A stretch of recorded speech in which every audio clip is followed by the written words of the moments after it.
Right, okay, folks. Bullying today, that's what we're going to be talking about. And the reason I wanted to talk about this topic is because, my little boy, he's 8 now, he's going to turn 9 this year, which is insane. But I've noticed just recently that the conversations we have on the way home from school, they were always it was all sunshine and rainbows up till very recently. And just recently, slowly but surely, the conversations are about the conflicts that are arising and the social dynamics are becoming very apparent between him and his friends and some of his other classmates. And especially just before Christmas, he made friends with a little boy who was like the new boy in class. And apparently this little boy had been bullied at his previous school. And so he'd come to this new school and Roman made friends with him. But then this new friend started to try picking on Roman. And I found that interesting because it was like, oh, is this little boy, did he leave that school because he was a bully and then got bullied out of it? Or has he become a bully as a result of being bullied? And I'm sort of fascinated by the psychology around it. So that's what we're going to be discussing today. My guest today is Professor Peter Smith. Peter is Emeritus Professor of Psychology at the Unit for School and Family Studies at Goldsmiths University of London. He is a Fellow of the British Psychological Society, the Association of Psychological Sciences, and the Academy of Social Sciences. He's a recipient of a number of awards, including the 2015 William Thierry Preyer Award for Excellence in Research on Human Development and the 2018 Student Wellbeing and Prevention of Violence Award. Peter is an honorary member of the European Anti-Bullying Network and the Anti-Bullying Alliance in the UK, and he is the author of a number of books, including Understanding School Bullying, Its Nature and Prevention Strategies, and most recently, The Psychology of School Bullying as part of the Routledge Psychology of Everything series. So, Peter, welcome to the podcast. Thank you for joining me. Pleased to meet you. Okay, so I'm going to start with some statistics before we sort of jump into this, just to give people an idea of what's going on. So, apparently bullying is the main reason why children aged 11 years and under contact Childline, which is a child protection sort of support line over here in the UK. These are UK statistics, by the way. Bullying is the leading concern for boys contacting Childline. 45% of young people experience bullying before the age of 18, and more than 16,000 young people are absent from school because of bullying. Okay, so that gives us a general overview. There's some more interesting statistics that'll come up a bit later on. However, I'm interested first, Peter, in why specialise in this particular topic, because obviously I've got my reasons for suddenly finding this topic interesting, my concerns about the future, my little boy's potential for getting involved in this, either on either side of the aisle. But what sparked your interest in it? What initially sparked my interest, I think, was more generally an interest in aggression. I was doing my degree in the 1960s, and in 1966, Konrad Lorenz published a book on aggression. Konrad Lorenz, of course, is a Nobel Prize winner, who died some years ago now, but he wrote this book in 1966, which was quite controversial at the time, suggesting that aggression was somehow innate in human nature. I realised at the time this was controversial. Other people were arguing against this. I was about to start my doctoral thesis, so I thought this would be interesting to look at, and perhaps look at the origins of aggression in young children. So in fact, my doctoral work, which is at the University of Sheffield, I spent a lot of time watching preschool children in day nurseries, children aged 3 and 4, looking at the sort of beginnings of aggression in that situation. Then I spent some time actually looking at children's play, because when I was watching children in playgroups, most of the time, of course, they're playing, they're not fighting most of the time. But that interest in aggression was still there. And then the next thing was actually a holiday in Norway. We had a family holiday in Norway because my sister-in-law was married to a Norwegian boy over there visiting. And I knew of a Professor Dan Olveus, whom I'd met at a conference on aggression. who was working in Bergen. And we were going to Bergen, so I'd just drop in and see him, although it was a family holiday. I thought I'd take an afternoon off, go and see Dan and what he's doing, because we had met previously at a conference and got on well together. So I went to see him, and he had been doing research on bullying, what he called mobbing actually in Norway, but basically bullying for a number of years. And what he told me, we're now into the late 1980s, what he told me was that they had started doing some intervention work to try and prevent bullying in Norway. They had a national campaign about it, and that this was being quite successful. And I thought this was really interesting and inspiring, actually, that there were reductions of up to 50% perhaps in the amount of bullying going on in Norwegian schools. So I thought this is really worthwhile, and let's see if we can do something similar back in England. I was still at the University of Sheffield then. So I went back and had one or two PhD students starting on this topic, and it seemed to be somehow the right time to get into this because people were beginning to talk about bullying as a serious issue in schools. It hadn't really been talked about much before. Obviously it was there, but people didn't really talk about it much. But now it was being talked about, and it seemed to be possible to get some research money. I first got some money from the Gulbenkian Foundation, which is a charity which the deputy director at the time, Simon Ritchie, was very concerned about this issue. And that's when we started doing some surveys. We adapted the questionnaire that was being used in Norway. And indeed we found, that bullying was happening at a significant rate in English schools. And that led on actually to getting some money from the government in the 1990s to do an intervention campaign where we looked at ways we could help schools to tackle bullying. And a pack came out from that, government pack called Don't Suffer in Silence, which was a sort of help guide for schools, really. It provided guidance on how you could try and tackle bullying through the curriculum, through playground supervision, through things like assertiveness training for children who might be vulnerable, things like this.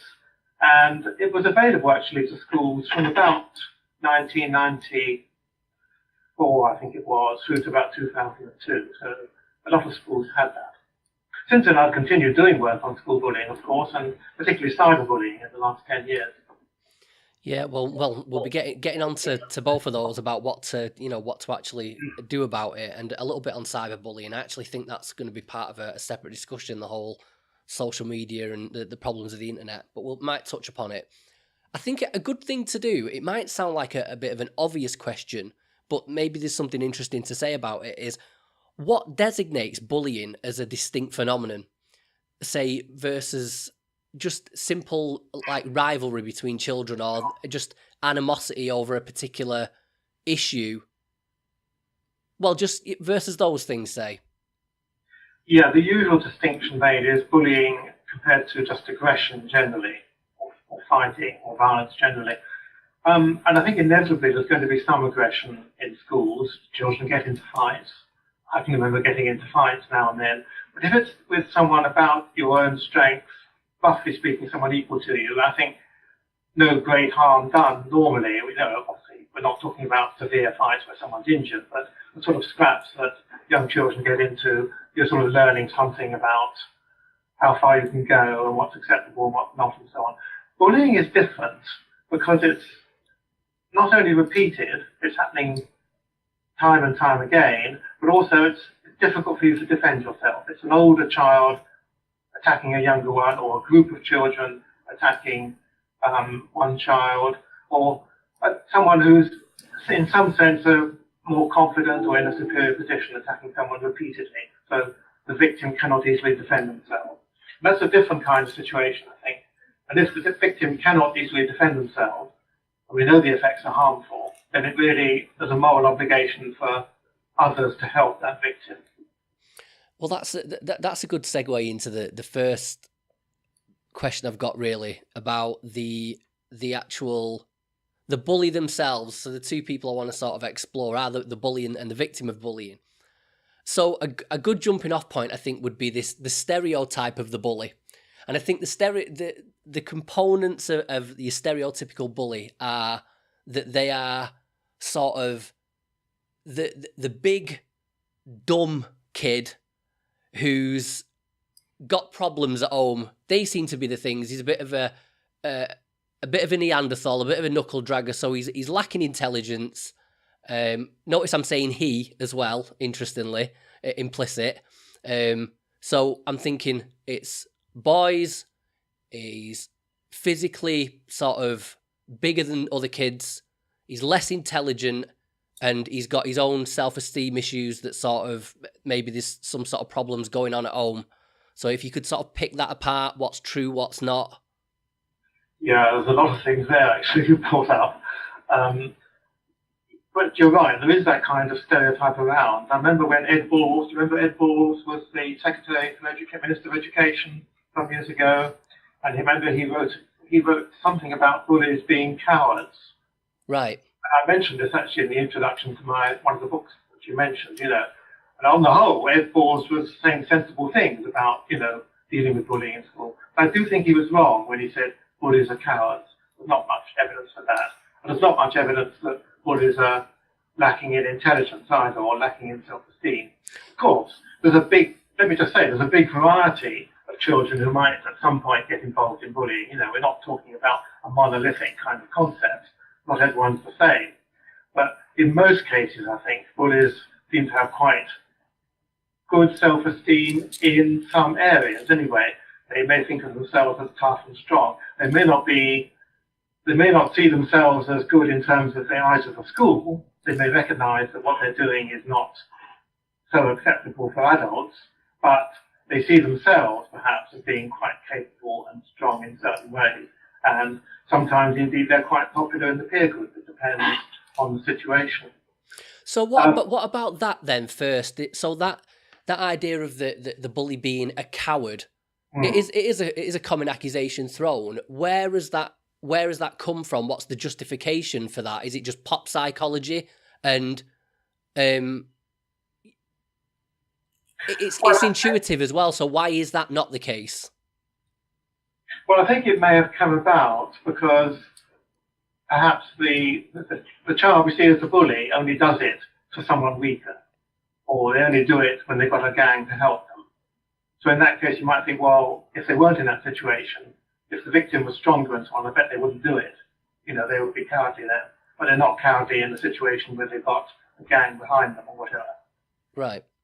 But I think if we look at the motivation for bullying, and again, it's not the same for everyone, of course, but the predominant idea is that the bullying children are doing it to show off their strength, basically, to maintain or establish their position in the peer group. And indeed, bullying is most common, actually, in the adolescent years, the early adolescent years, 12, 13, 14, 15, when this sort of social status aspect or position in the peer group becomes really important. That's when the frequency of bullying seems to be at a peak. There's another issue, by the way, you said about boys. Yes. And girls. Now, it's true that, generally speaking, boys are more likely to be perpetrators of bullying than girls are. But again, we're going to bring in cyberbullying here, because if we look at cyberbullying, or the more social relational, spreading nasty rumours, exclusion kinds of bullying, then we get a lot of girl bullies too. And then sometimes we find, for example, in cyberbullying, on social networking sites, girls are more involved than boys are. So what about that idea then that, again, it's another common one, is that bullies they've often got problems going on at home, which is sort of the root cause of this. Is there any truth to that? Yes, I think generally there is speaking. some truth to that. Again, lots of variation amongst children who bully others, lots of different circumstances, but sometimes I think it will be relatable to bullying going on in the home, bullying between siblings, some perhaps abusive relationships between parents and the children, or between the parents themselves.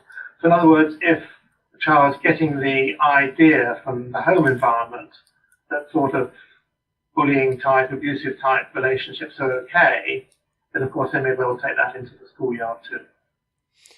Right, okay. And so what about... Having said that, of course, there are plenty of cases when that's not true too. So I don't think we should automatically be blaming the parents, but it can be a factor. Well, I'd actually like to dig down into the motivations for bullying a bit more. So we mentioned this idea of sort of establishing status amongst the peer group. What I'm interested in there is how, when you have got this peer group, what is it that makes the one particular child, step forward to be the one that wants to establish status, the one that becomes the bully? Yeah, that's right. And we often distinguish what we call the ringleader bully, if you like, the person who takes the initiative to start the bullying, from the followers, those who might sort of join in or laugh and applaud when the bullying is happening. Why does someone become a ringleader bully, if you like? Well, partly it can be personality. Someone who's just naturally sort of hot-tempered and takes offence easily, perhaps. That's what they might see as a slight on them. Someone who perhaps wants to get some of the advantages that can come from being or showing bullying behaviour. Sometimes it can be material. You can get money from someone. You can take someone's food, a tuck or something, that they have. And sometimes, often, as I said, it can be status in the peer group. If you're not sure of your status in the peer group and want to show how tough you are, then again, bullying a weaker person can be a way of doing that. So some children seem to be more susceptible to this. Also, in some cases, as you said, the family background too.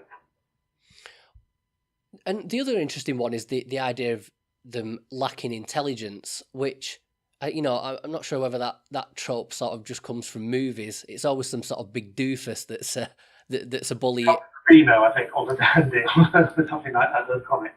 Not true. I mean, I think that one I can definitely say is, generally speaking, not true. No, again, of course, there may be some bullies who that fits, but in the majority of cases, you can see from the way they're bullying others, they're being quite clever about it. They're doing it when the situation is right, when their own gang is with them, when the victim feels vulnerable. They know how to taunt someone to make them react in a way that justifies the bullying. They know the places to do it where they won't be seen by a teacher.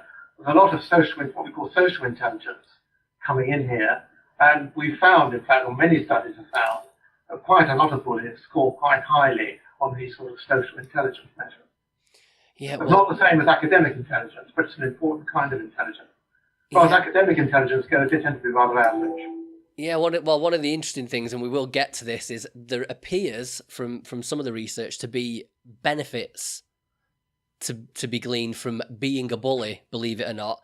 But I did say that just now. Yes, there can be benefits from extracting money or goods from someone or food, and there's benefits from the social status you might get. Yeah, well, and some further beyond that, but we will get to that because I want to sort of dig into them. Let's deal with the stereotype of the victim now. So the victim is usually the short in stature, sort of physically feeble, loner, very passive. That's probably, the loner, passive, physically small, I guess, maybe, are the three main ones. So, okay. Is that accurate? Well, partly. Go on.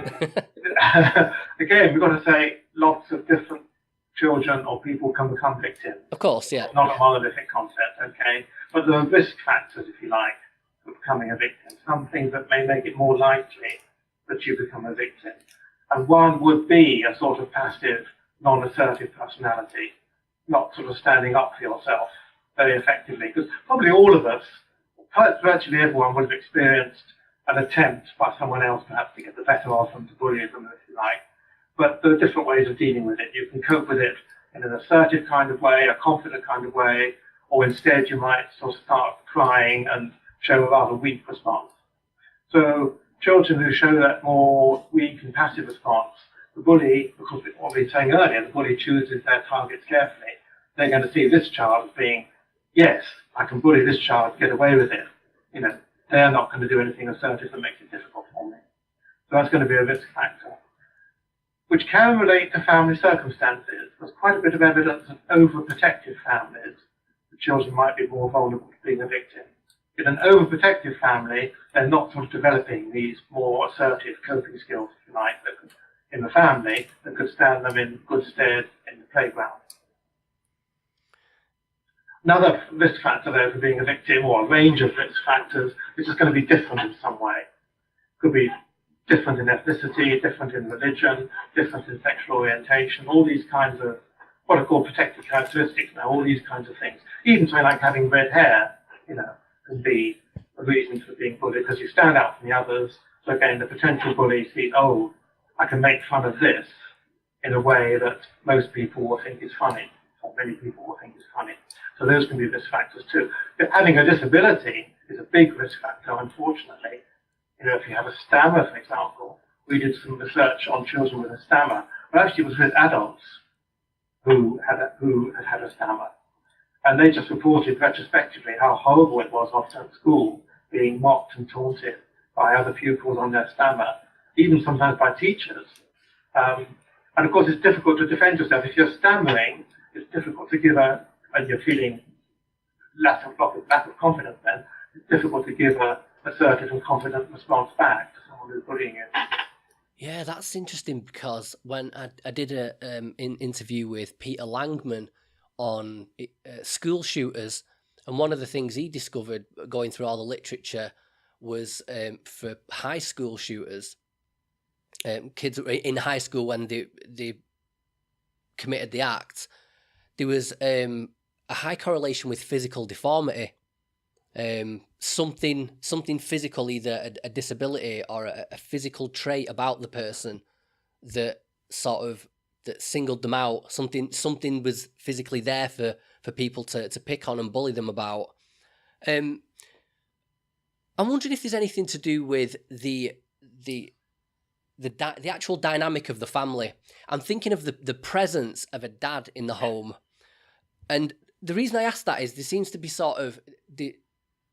again, this is sort of pop psychology, the sort of thing people talk about. I haven't actually looked into the research of it, but this idea that if you haven't got a father in the home, you haven't got, particularly for boys, you haven't got someone to sort of teach you to stand up for yourself and to be a man and what have you, and that will make you more likely to become a victim because you'll be less assertive as a result of that. But then the same argument could be applied to the bully. Without a father in the home, there's maybe less discipline there. You haven't got anybody to teach you about discipline, self-respect, things like that.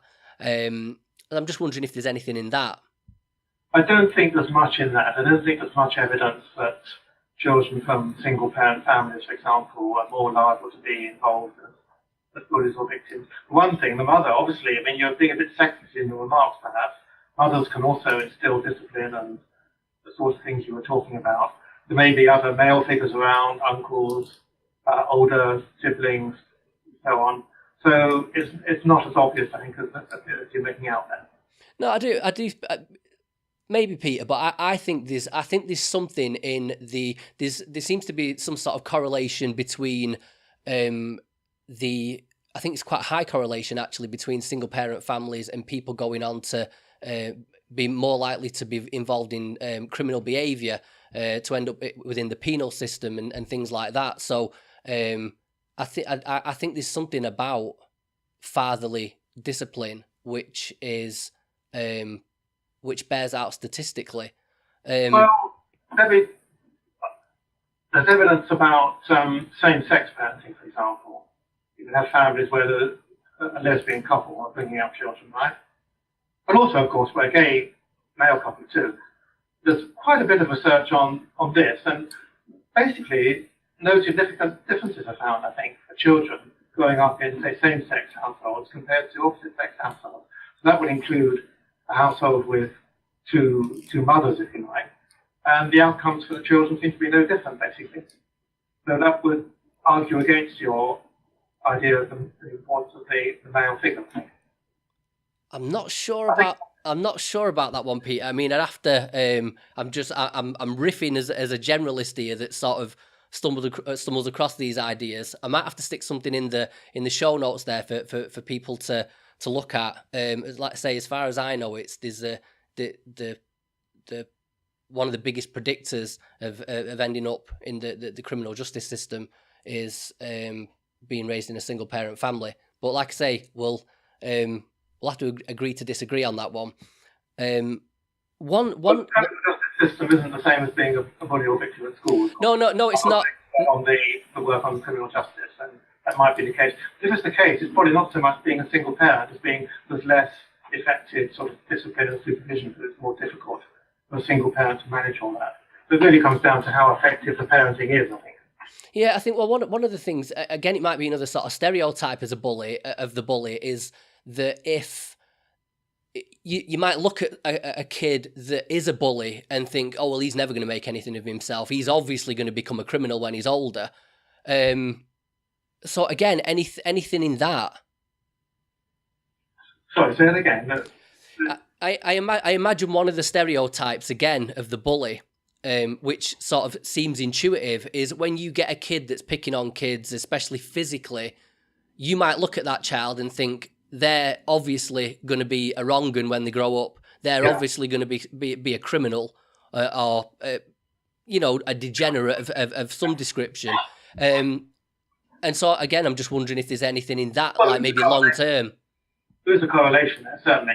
But of course, a lot of children might get involved in bullying at some point in their school career for a short time, right? You gave some big percentages earlier at the beginning of your introduction here of victims and bullies, I think. If I look at my own life, did I ever bully someone? Well, I did once anyway. Have I ever been a victim? Yes, but I'm talking about a whole school career and not sort of continuing patterns, as it were. And probably, I could ask you the same, many people, and a lot of people would have to probably admit at some point they might have taken advantage of someone else, bullied someone, or been a victim. But if we're looking, and I don't think that means everyone's going to be a criminal, but if we're looking at someone who's got, a career of bullying through many years at school, then yes, there is a correlation there with later sort of abusive behaviour in the home and criminal records and so on. Yes, there is.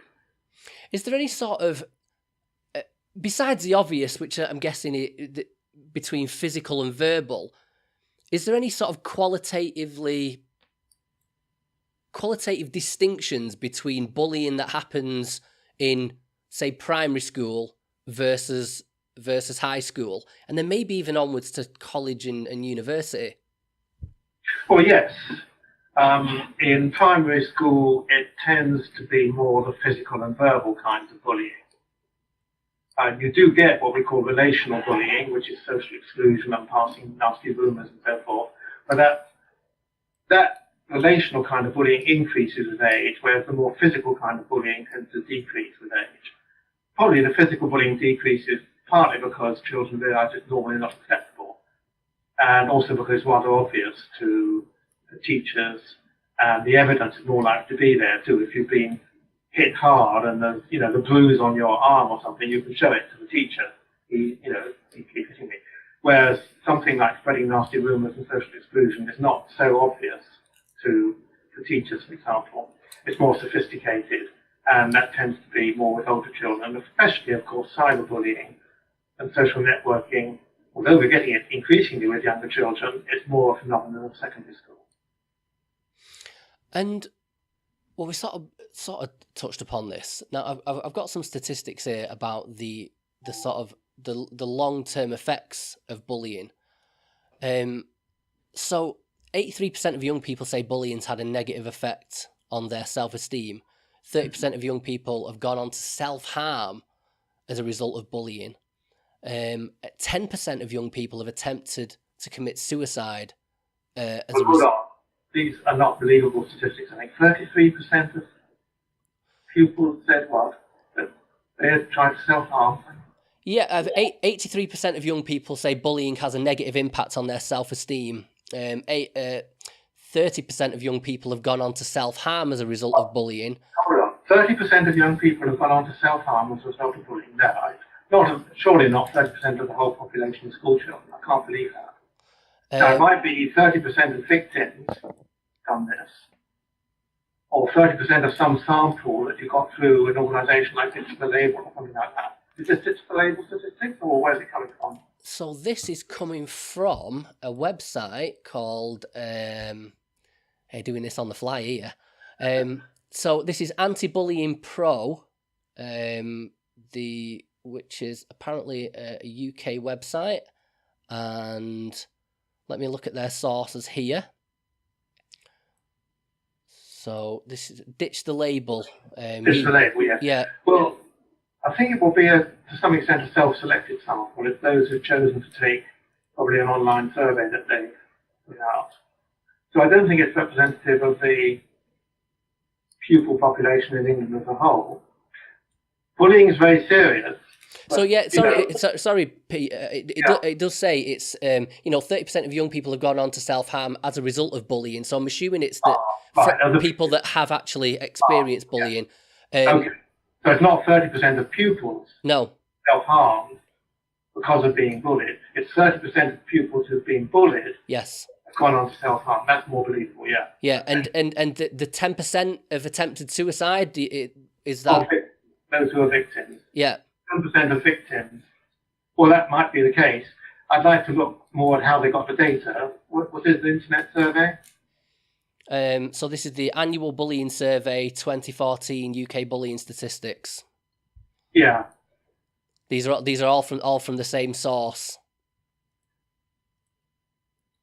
Yeah, I mean, it depends whether people have self-selected to take the survey, or whether this is actually a sort of proper randomised survey across a number of schools or something. But in a way, we don't need to argue about this too much. We can all agree, the effects of bullying can be serious. Whether it's 10% or 20%, in a way, doesn't matter too much, I don't think. Well, I will... Hugely, it's fair to say, statistics vary hugely depending on how you get the data and the kind of definition you give of bullying, if you do give one and so on. I think ditch the label don't even give a definition of bullying, actually. Right. So, you might be getting in quite a wide range of experiences here. I do discuss this in that book you mentioned, The Psychology of School Bullying, actually. There's a chapter more or less about how we should carefully interpret statistics. Yeah, well, yes, that's a theme that comes up constantly on this podcast, Peter. But yeah, just to be clear, I will include the links in the show notes to any of these claims that are being made. But just to sort of flesh it out, so it says here that the anti-bullying survey, one of the UK's most comprehensive reports into the bullying of young people, in partnership with 36 schools and colleges across the UK, a survey of 3,600 young people between the ages of 13 and 18. So just to give a bit of context, because I know one of the mistakes I used to make early on with coming up with statistics, Peter, was I'd go on PubMed and find a study, and then only after digging into it you realise it was a study of like 9 people or something like that. There's a lot of that going on. One of the interesting things pointed out, again, is from this same report, as far as I know, those that are bullied are more than twice as likely to have difficulty keeping a job or committing to saving as those not involved in bullying. I'm just wondering if there's any sort of speculation on why that would be the case. Well, this is probably people who've been severely bullied through quite a substantial part of their school career, I expect. And that can really damage your self-esteem. It really knocks your confidence back. You feel bad about yourself. You've internalized, these sort of negative comments that are coming your way all the time. You kind of start to believe in it. You lack that confidence in yourself. And confidence can be important, can't it, in your career? Of course. Doing the job well, in applying for promotion, in making friends to support you and so forth. And if your confidence is really knocked back in this way, it's not surprising, I think, that some people then have these adverse effects going on into later life. Yeah, the one about finding it more difficult to commit to saving money is an interesting one. I'm just wondering whether that's got anything to do with, where the ways that being bullied will affect your ability to sort of delay gratification, whether that's anything to do with just becoming more sort of pessimistic about the future in general as a result of it. And I think it's to do with whether you feel optimistic or pessimistic about the future, actually. Yeah. Okay, so here we go. Some of these are pretty crazy. So these are the benefits of bullying, and these are benefits apparent to both the bully and the victim. Well, yeah, the benefits tend to be short-term. You should bear that in mind, short-term versus long-term benefits. In other words, the benefits to the bully, well, firstly, they're short-term. We're talking about taking some money off the victim, for example, or showing you're tough to your peer group at the time. And this is a very short-term benefit. The longer-term effects of being a bully, as you pointed out, and it's true, there's greater risk of being involved in the criminal justice system. Now, you know, is it a benefit to being a criminal or not? But by and large, one might say, no, it's not, because you're going to spend a lot of time in prison probably. So it's short-term there to long versus long-term. That was one factor I was going to mention. I forgot what the other one was now. Well, let's see if any of these sort of jog your memory. So one of them was that bullies show lower levels of inflammation, lower levels of stress hormones in the system.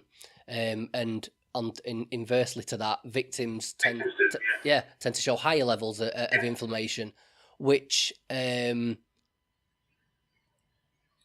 believe has got some sort of correlation. There's some correlation with inflammation and long-term health risks such as heart disease, cancer, and things like that. Have you got anything to say on that? It's a rapidly developing area of research, this. So I haven't got much to say about it at the moment, but I think it's something that's really important to follow up. These sort of effects that basically can affect the way your brain's functioning, actually. You know, if you're persistently being bullied, it can affect the kind of neurotransmitters that are sending messages to the brain and so on, and the way you respond to stressful situations. That can have quite long-term effects. I'm wondering if it's a slight sort of misreading of the data to say that that's a benefit of being a bully, like that. About the victims now, I think, not bullies so much. I'm just wondering if whether it's just a status thing in general. I know your serotonin levels are sort of reflective of your status in society, your place in the social hierarchy, and whether it's that, you know, it's not lower levels of inflammation because you're a bully. It's because you're higher in the status hierarchy to begin with. You're more physically imposing, and you're more popular. More people like you. You're the one that's picking on other kids and dictating how you treat other people. And it's more of a byproduct of that. That the being the bully arises out of the higher status, not that being a bully is sort of a good health plan to go on. That's right. I kind of mentioned what I've forgotten to mention when you talked about short and long-term benefits. Yeah. The benefits of being a bully. Well, it also depends, of course, on the social context. We're saying the bully might get benefits in terms of social status with the peer group. That depends, of course, on the peer group. Is the peer group the kind of peer group that thinks, oh, he's tough, he's strong, we admire him? Or is it the kind of peer group that says, no, this is abusive, this is not acceptable, we don't like this kind of behaviour? That partly depends on the school climate, actually, and the extent to which the school is inculcating amongst the pupils generally, these sort of feelings about respect for others, not abusing others, and so forth. So the benefits for the bully do depend on the larger peer group and climate, school climate, that's there. And that, of course, leads to the idea of intervention, not only specifically against bullying in schools, but also generally improving school climate and respect for others. Yeah, well, I was just as a little aside to that, I'm wondering if there's any sort of correlation between the levels and severity of bullying and the quality of the school. Yes, quite a bit of research saying that, yes.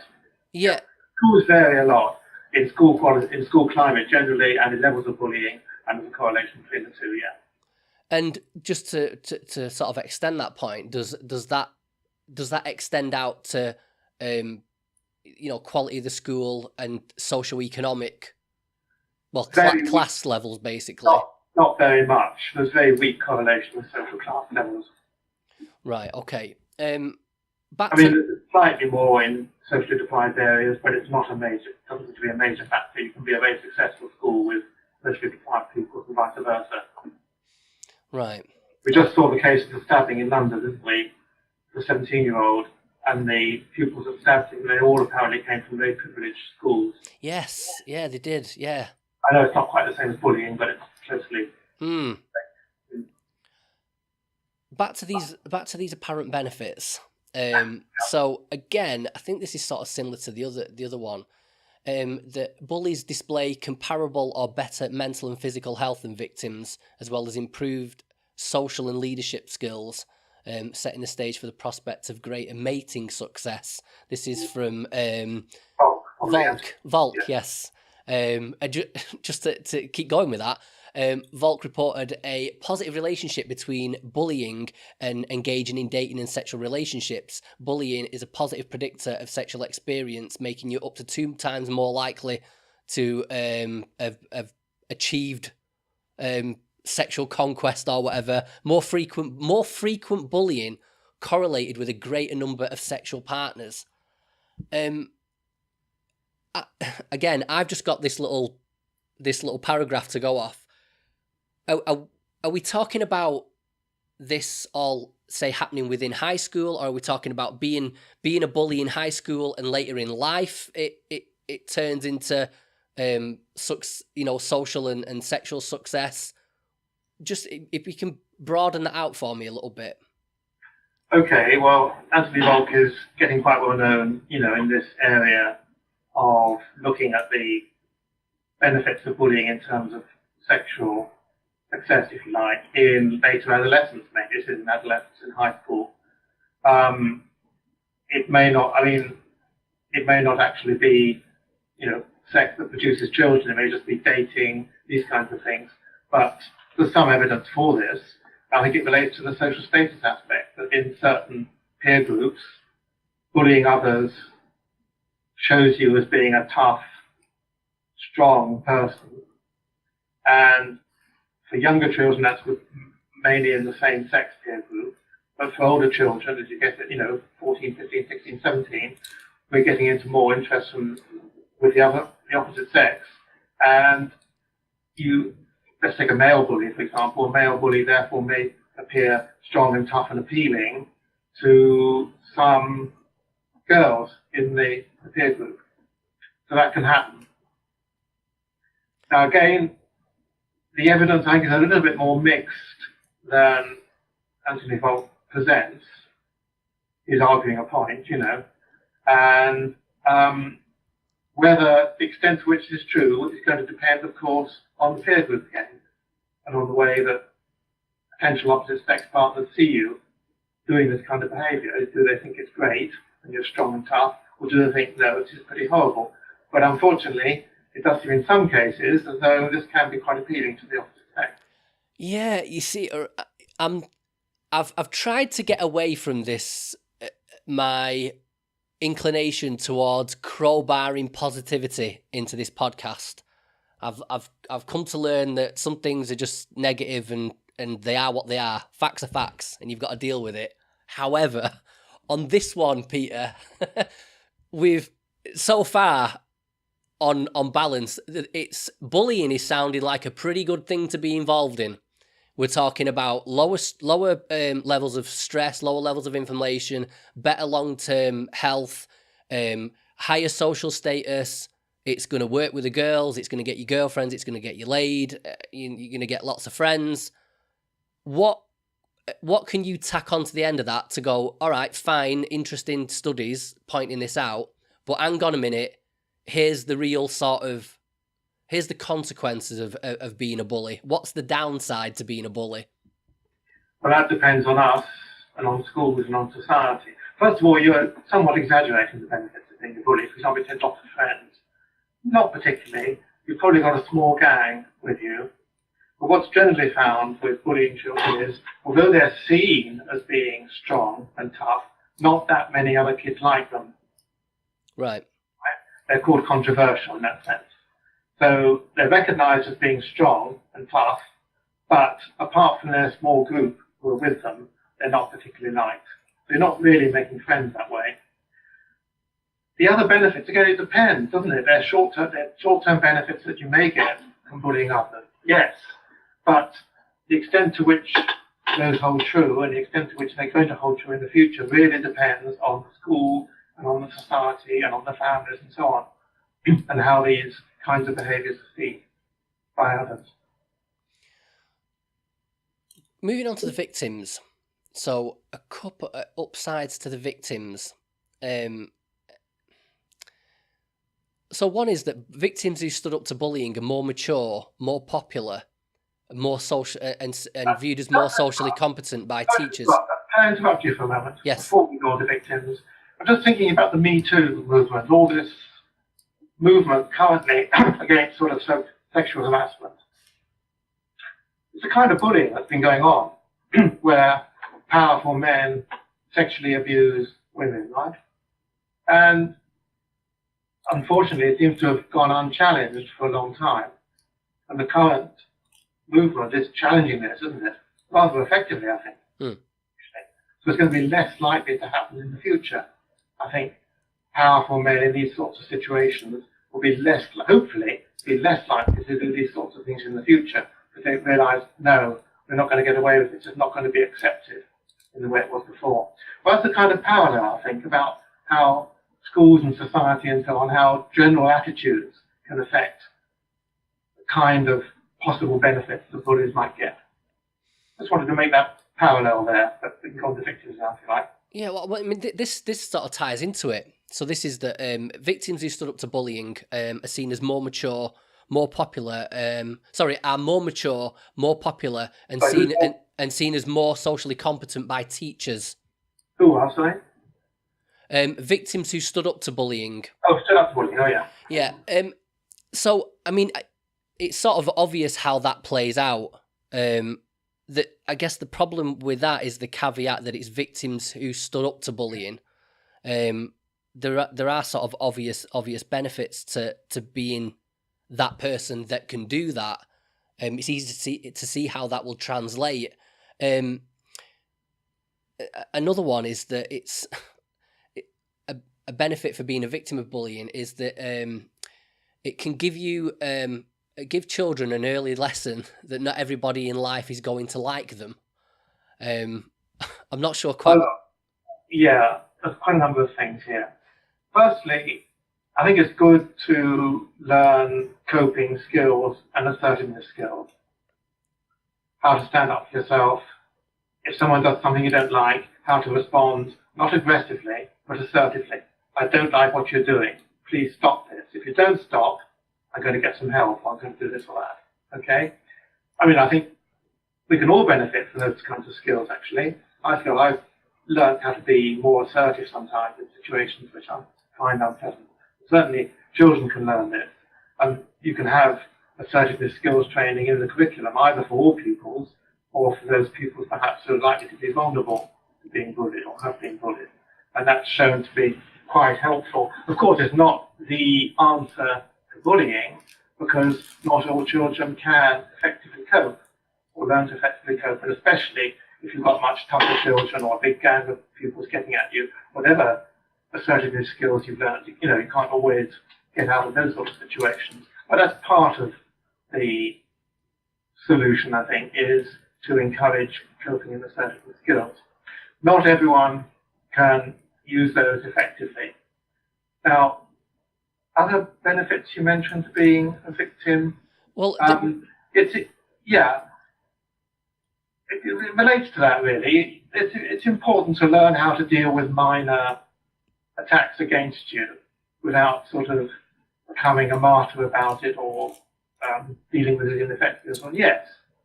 Well, for severe victims, we're not talking about that kind of situation, are we? We're talking about someone who can't defend themselves easily. They're being continually attacked by a more powerful person or group. I don't see any benefits to that. The only sort of benefit, short-term benefit I can think of is, and this has been observed in some cases, is someone who's desperate to be in a group will put up with abuse within that group so that they can stay within it, as it were. God. Within a group, the others make fun of them and mock them and so on. You think, why did they stay with them? But those are their close friends, or at least the group they're in, and they prefer to suffer that and be in that group rather than be, as it were, expelled and not have any friends. Now, that can happen, but it's a sort of short-term, not a good strategy really in the long term, but that can be a short-term reason, if you like, for some children putting up with it. Yeah, you see, I'm not really convinced. Like you were saying, I understand that, teaching yourself to be assertive in situations works. I remember a couple of incidents back in high school where somebody asserted themselves against someone that was picking on them, and it was the cliched outcome of they'd put up with bullying for months, and then the one time that they turned around and, well, in one case he just smacked the guy in the mouth. Nobody ever bullied the two people I'm thinking of. Nobody ever bullied him again after that. But the majority of bullying that I saw go on in high school, just remembering it, it was just there's just no way I can imagine how anybody was going to be able to assert themselves in certain situations. I remember it being so bad that you just knew that if the person being bullied did try to assert themselves, then all that would happen is it would have escalated into a physical confrontation. And I'm just this research that points to the benefits. I'm not convinced by it at all. And like I say, there's too many caveats, like victims who stood up to the bullying. There's too much there, too many prerequisites there in the first place, and this idea that it can give you an early lesson in life that not everyone in life is going to like you. Like, well, if we're talking about very sort of fleeting, mild to moderate being picked on, fine. But like you say, that's not the sort of bullying I remember going on in school. I remember high school as being brutal. And one of the conclusion to this particular paper I'm citing here was psychologist Melissa Vitkoff of Willamette University in Oregon. She said that the study backs up research from academic Helene Goldberg, child development expert at the Open University, who said that teachers should not protect pupils from playground spats as they can help them handle difficult events in the future. Which sort of brings... This comes back to that distinction between aggression and bullying, which we talked about right at the beginning of the interview, really. If we're talking about the odd fight between equals, like I said, you might not approve of it particularly, teachers might not approve of it, but, these fights happen. And in a sense, perhaps you are learning something from that. But that's different from bullying. Yeah. We need to keep reiterating this. So bullying is the more powerful person or group attacking someone who can't easily defend themselves. And that all you're learning from that is, I'm weak, it's difficult for me to defend myself, and then internalizing these bad feelings. And that's not a useful lesson. Yeah, I think Peter. I mean, I grab this research and do what I can to bring balance to it, but I just feel like that research is just it's crowbarring the concept of bullying into regular adolescent spats. It's not bullying. Like I say, I mean, I'm 20 years removed from high school now, but I still remember some of the stuff that went on there, and it's so qualitatively different to just a regular old spat between, two groups of kids or whatever. You see, talking about measuring bullying and statistics, I usually use a definition that comes from Dan Olveus, the Norwegian I mentioned, at the beginning of the program, who started off the work in Norway. And his definition, it says, bullying is, repeated aggressive behavior where it's difficult to defend yourself, but it's not the odd fight or quarrel between equals. Making very clear, it's not just that stat you talked about, that kind of thing. Now, when we go to the ditch the label statistic, I don't think they give that kind of definition. I think it's more, has something bad happened to you, So you get much larger statistics if you don't put in that kind of qualification about what is not bullying or what is. Yeah, I mean, I know this is anecdotal, but I'm just going to throw it out there anyway, because I think it's a sort of interesting observation. Is I used to be friends with a family where there was three brothers and one sister, and they had a rough upbringing, a lot of right from childhood and sort of violence in the home and deaths in the family and stuff, and they really had it rough, and they were in bad parts of the school system, and they all grew up. They all had the same experience, all four of them, in the same family environment, same experiences with school and everything. One brother was bullied in high school. The other three didn't experience bullying. They experienced everything else. They've all grown up to be sort of perfectly well-rounded individuals. The the brother that was bullied, he's really not in a good way. You know, he went on to be trouble with drinking and drug addiction, and it really affected him. And when I was growing up with him in later teenage years and his early 20s, there was a lot of resentment there. It was all he ever talked about. He was always, especially when we went out and went drinking and stuff, conversation would always go back to the high school experience, the people that bullied him, and carried a lot of resentment and dreams of and fantasies of vengeance as well, that I think he flirted with actually doing. And I just find that I find, like I say, I know it's anecdotal, but just looking at it from this perspective, I just find that a really interesting little case study, I guess, of how badly this can affect people, because it's really, it's messed him up in a way that I don't think he's ever going to come back from, which is a shame. He didn't get some therapeutic help, perhaps. No, and you know what, Peter? I mean, it seems. I mean, I'm only 36, but the idea of getting therapy and stuff, I mean, even for me, it's a bit of a new thing. Back in the late 90s and early 2000s, wasn't a thing. It wasn't something that was even considered. I mean, especially for that particular family, you just either you left school or got expelled out of it, but there was no one ever helped you. That wasn't a thing. It can help in that sort of situation, I think. Yeah, not help. Help was never. Never a thing. Which actually brings us quite nicely onto how to close this all out, and that's on what to actually do about this. And I guess the things I'm most interested in is how prevention's better than cure. And we'll start with that, because I'm interested in how to actually deal with bullies and victims once it's actually happened. But in terms of prevention, another interesting statistic, again from this same survey, was that 38% of people surveyed believe that their school, university, or college don't take bullying seriously. So almost 40% think, the school, college, or university don't really do much about it. Does that bear out? What do you think of the attitude that schools take towards bullying and their ability to actually deal with it? Sounds rather a high figure. I mean, I haven't looked at that particular, survey to comment more. Sounds rather high to me. In England, anyway, it's been a legal requirement to have a school anti-bullying policy since I think it was about 1997. So every school should have an anti-bullying policy, which is available for pupils, teachers, parents, everyone else in the school, of course. Now, of course, what they do with that policy is another matter, how effectively they implement it.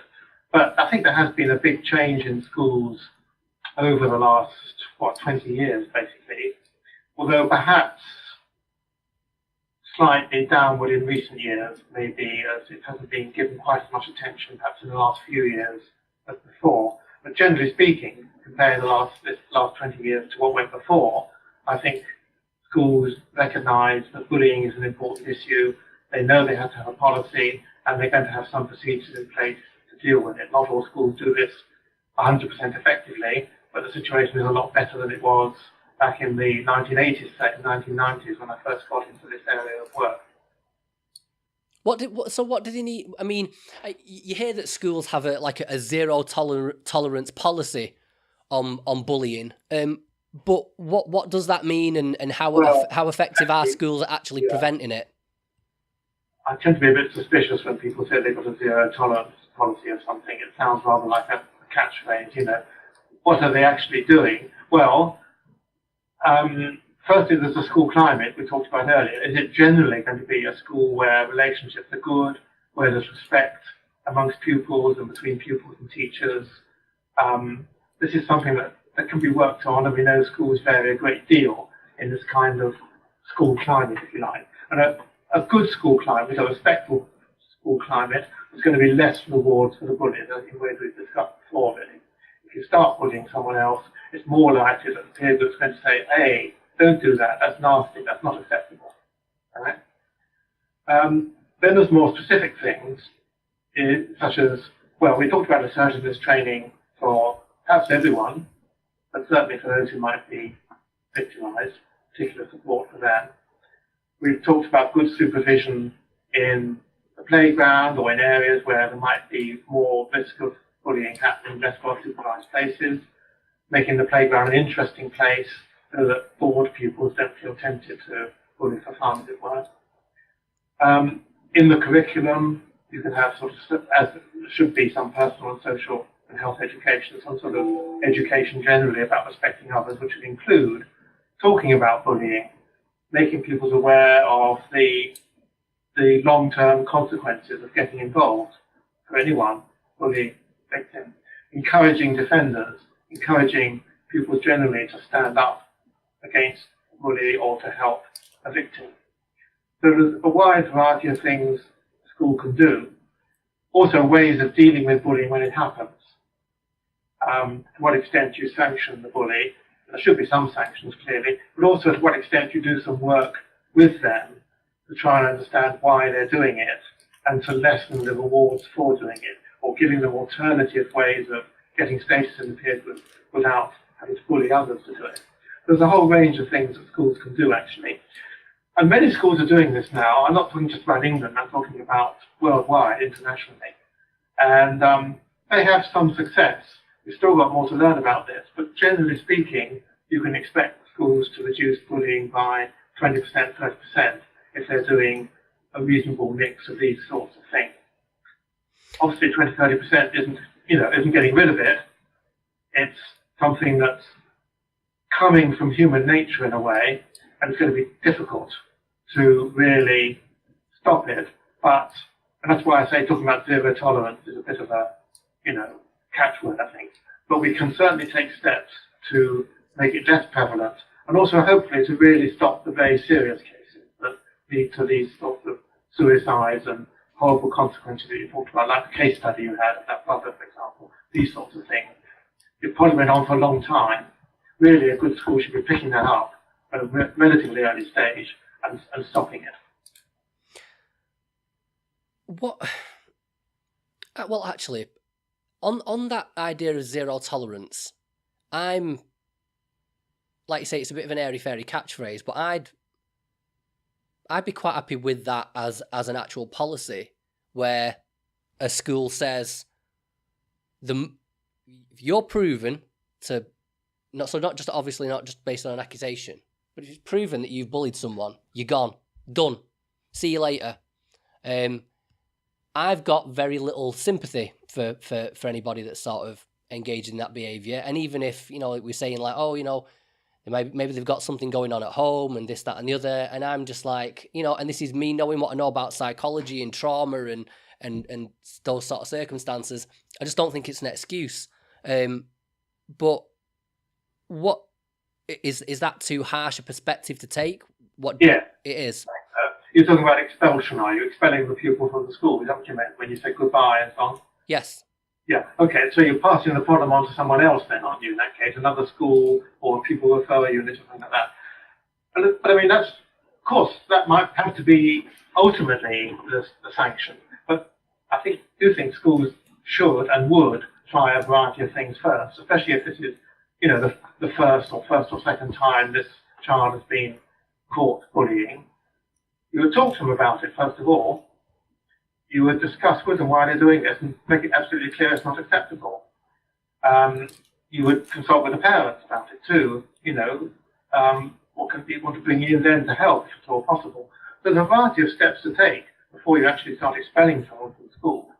How effective is that, Peter, in practice, sitting down and talking to these kids? And because part of me just thinks that it's like you know bullying's wrong. Everyone knows bullying's wrong. So sitting down and telling them that you shouldn't be doing that. Well, not everyone might fully realise how wrong it is and what the effects on victims are, firstly. And secondly, even just talking to them about it, they realise, okay, we've been found out, if you like. There's going to be things happening because of this. I can't just do this with impunity. And it might start off with relatively mild sanctions, But anyone with any intelligence, and most of them have some intelligence, will realize, well, okay, I'm getting off this time relatively lightly, but if I do it again, they might be told this. If you do it again, it's going to be more serious. You're going to be suspended from school for a week or something, or we're going to ban you from the playground for a week or something. And beyond that, this will be in the school policy too, probably. You should be aware of. The school policy should say, these are the steps we will take if someone is found to be bullying someone else. And you start off with mild sanctions, but you work up. And ultimately, of course, it could be expulsion, as you say, but that's going to be at the end of a series of steps. You're going to give people the chance to change their behaviour for the better. Obviously, that should be the case. Well, how successful is that, you ask me as well? Yeah. Well, generally speaking, there's not too much evidence on this, and it all depends what you mean by success. But the success rate seems to be about like 70%, around about there at the time. So what's your definition of success? That the bullying stops, at least for that particular person, at least for a period of time. Right. That's what I mean. It does depend how you define it. Yeah, the two things sort of remain in there for me is one. So you mentioned assertiveness training. I'm just wondering how effective that is for people, because it's easy to when you're in a training room with a blackboard up, talking to some guy in a suit, and that's one thing. But when you're surrounded by a gang of kids at school, yeah. Part of the assertiveness training, you're learning the skills, but also you're being encouraged to practice them in real life and reporting back on that, and perhaps in a follow-up section, what happened and so on. And it's been found helpful to have repeat sessions every now and then, not just do it once and then off you go, but to perhaps once or twice a term come back to the group and talk about your experiences and if it worked or not and so on. The reports it does help. It depends on the situation. As I said, it's not going to solve it, but it's just, there's no one thing to do to stop bullying. We have to do a multi-pronged approach, really. And one part of that can be assertiveness training. Yeah.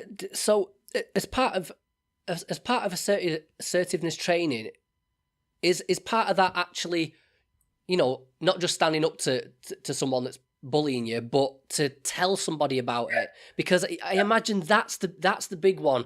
There was. Absolutely. When I said, you might be saying, look, I don't like this, please stop. If you don't stop, I'm going to go and get help. Who you're going to get help from, of course, depends on where you are and the context and so on, But that's part of it, yeah. Having the confidence to go and say to a teacher or whoever it is, or a parent or something, or an older friend or something, look, someone's getting at me, I'm finding it difficult to cope with this, please can you come and help? Is there anything you could say here now, Peter, that would, to anyone listening, because I think that's the thing that perpetuates this problem is, that kids don't tell. They don't snitch. They should snitch. It's a thing. Don't snitch. Being a snitch is a bad thing or whatever. And also, there's consequences in snitching. There's social consequences, and we're going to, if you tell anyone, I'm going to beat you up anyway. And pride is involved, and it's embarrassing to say I'm being bullied. But if I'm just thinking, to say you have to go off to assertiveness training to learn how to do this, I'm just wondering if there's any advice or any way to sort of leverage that now and say. I don't think you have to go to assertiveness training to do this. The pack I mentioned earlier that we produced, it was called Don't Suffer in Silence. Yeah. For obvious reasons, really. If you're being bullied, don't suffer in silence, tell someone. And actually that message, I think, has got across quite a lot in schools. Part of it, for the individual person listening, would be, well, look, and you've given these statistics, so many percentage of people being bullied, so many victims and so on. Maybe they're rather large, but we do know something like 10% of pupils get bullied at school in any particular term or school year, if you like. It's not just you, it's an endemic problem. A lot of other kids get bullied, often for no good reason, really. Generally for no good reason. And it's perfectly acceptable to get help. Being bullied means it's difficult to defend yourself. It's difficult to defend yourself against someone who's bigger and stronger and got a gang to help them. There's no shame whatsoever in asking for help in that kind of situation.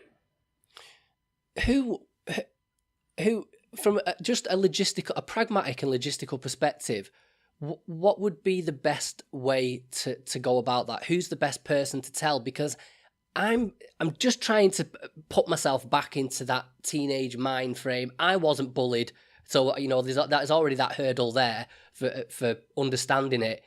But I guess my advice to someone that would be, and tell me if I'm wrong here, if you were being bullied, the first thing to do would, even if you're struggling with the pride of telling somebody or being a snitch or whatever, was just sack school off. Just don't go in. The first step I'd say is remove yourself from that environment, because I'm guessing that even if you don't want to tell anybody, if you start truanting or you refuse to go to school, people are going to want to elicit from you why that's the case anyway, which then maybe presents you with the opportunity to say something like that. And I don't know, I'm just thinking, get yourself out of that situation so you're not dealing with it, and you're not dealing with the pressure of having to go back into that environment where you're being bullied. You're jumping to a pretty extreme solution with lots of steps on the way, actually. Why is that extreme though, Peter? Because I'm just thinking, like I say, I just remembering how bad it can be. And, kids, I've read reports of kids committing suicide because they just don't want to go to school anymore. And so for me, it just seems like if that's the environment, just sack it off. Remove yourself from the environment, remove the pressure from yourself, and then the impetus then is on the adults to bring it up. Because if it's hard for you... What actually happens, and sometimes, of course, pupils do stop going to school because of this, but this will be because it's been going on for a long time. They've tried to tell the teacher, or the parents have tried to tell the teachers in the school about it, and the school has not taken effective action. That's the normal story that comes out of this. It's going to be a pretty small number, by the way, but there are going to be some pupils where they perhaps told their parents, they told the teacher, and the school says, oh yes, we'll stop it, but they don't do anything effective, and it goes on and on and on. And then these children may well find it impossible to go on going to school. I don't know if you know a charity called Red Balloon, which have a number of sort of sheltered schooling arrangements in England. They take in children in this kind of situation, children who just haven't been able to cope with mainstream school, and the mainstream school hasn't done anything effective about it. You go to a Red Balloon Learning Centre where you're getting education, but also therapy, therapeutic help, restore your confidence, restore your ability to get on with others and cope effectively and so on. And the idea is that after perhaps a year or two at a Red Balloon Learning Centre, then you can go back to mainstream school, maybe not the same one, maybe another school. So these things happen, but this is pretty extreme. Going back to the normal situation, you start being bullied, perhaps. Okay, it happens a few times, you find you can't cope, it's getting worse, so tell someone. Now, could be you tell your parents, it could be you tell a teacher, and that's what the school will encourage. It could be you talk to your friends or a peer supporter. Quite a lot of schools run peer support schemes. Now, peer support schemes is where pupils are about your age, or perhaps a year or so older, they are trained as peer supporters. It might not be for bullying, it could be for problems generally, but often it's bullying.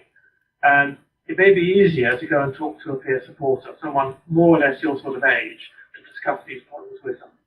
And the peer supporter will give some advice, and they may say, well, look, this is quite serious, we should go and talk to your class teacher or the pastoral teacher or someone whoever's responsible in the school for these sorts of things, But that can be a way in, which many schools, in fact, run these sorts of schemes. Yeah, and just finally, Peter, because we're, I'm conscious of time. Yeah, I'm just wondering how often that happens. Whether these reports of kids, where they've told the teachers, the school hasn't done anything, they've told the parents, and they've not really enacted anything, and they're just left to deal with it themselves. That seems to happen quite a lot. It's in the media quite a lot, but I'm just wondering whether, well, I know that the media is hardly ever representative of what's actually going on in the real world, but I'm wondering how common an experience that is, because it just sounds awful, especially when you tell the school and the school are like, It's an awful experience, of course, but I mean, is it rare though? I think it's fairly rare. Right. I can't say how rare it is. I think it's fairly rare. Because obviously when these sorts of things happen, then that's the kind of thing that the media will pick up on. There's a story there, isn't there? And the cases where the school has dealt with it successfully, which which is probably the big majority, that's not going to get into the media. It's not newsworthy, really, is it? No, that's true. That's unfortunately. Well, Peter, I think now would be a good time to sort of mention any resources that you'd recommend to people. And I'll include all these in the show notes. But if you'd like to, take a moment to any especially like downloadable guides and things like that, and your books, if you've got a website, anything like that. Well, firstly, the Anti-Bullying Alliance for England and Wales, that's a really good resource. You can go on their website, and they've got resources for parents, for teachers, for pupils, various kind of specialised resources as well. Obviously, Kidscape, when you mentioned Childline earlier, I think there's a helpline there that young people to ring if they're finding it difficult. Talking about, not suffering in silence and getting help. If you're finding it difficult to talk to your parents or teachers, then try ringing Childline. There's a number of charities, we mentioned Digital Label, YouthWorks, and a number of charities involved as well, which provide resources and help for young people who are experiencing bullying. My book that you mentioned, it's published by Routledge, The Psychology of School Bullying. It's meant to be a sort of accessible introduction for parents and teachers. It's not too much an academic book. It's meant for people like you, if I may say so. And at the back of that, also, there's a list of websites and resources.